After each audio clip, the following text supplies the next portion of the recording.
EU lawmakers skeptical on digital euro plans. Members of the European Parliament seem nonplussed as they prepare for legislation on the central bank digital currency. The European Union's elected lawmakers seem skeptical about the point of issuing a central bank digital currency CBDC as the bloc prepares to make key decisions on a digital euro in the coming months. During a Wednesday debate, members of the European Parliament raised concerns over privacy, state control, and the role of banks, and some are starting to wonder if the project is worth pursuing at all. There's one central question which hasn't yet been credibly answered, which is what is the added value? What can I do with a digital euro that I can't do with current payment options?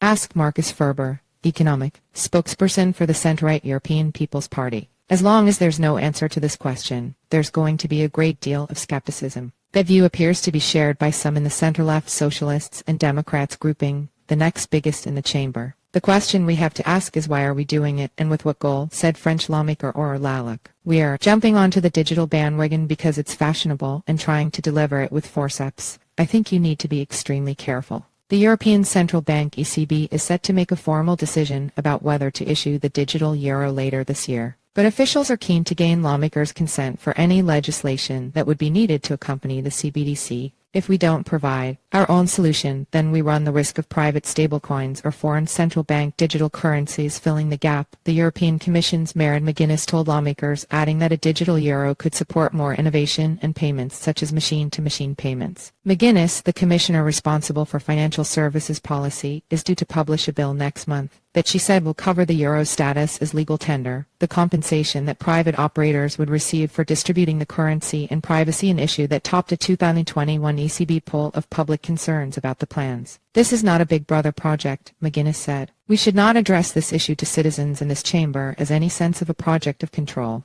It's a project of choice. Some lawmakers concerned that private sector projects like the now banned Facebook Libra stablecoin could usurp the role of central banks may be swayed by those arguments. Others are worried about the authoritarian implications of greater state control. I was told that we need this so we can compete with China, said Michiel Hoogeveen, a Dutch lawmaker from the right-wing European Conservatives and Reformists group. Back in the day, we would counter communist China with policies of rollback or containment, not by copying it. Others said they were concerned the ECB is under the thumb of bank lobbyists, and that planned restrictions such as caps on holdings could unduly clip the CBDC wings. Some of the existing interests, which fear the disruptive impact of the digital euro, are trying to hamper the design, said Ernest Urtasun of the Parliament's Green grouping. What's crucial is the development of this project. We cannot leave it in the hands of the ECB and the technical advice that they have, which is coming from the private banking sector.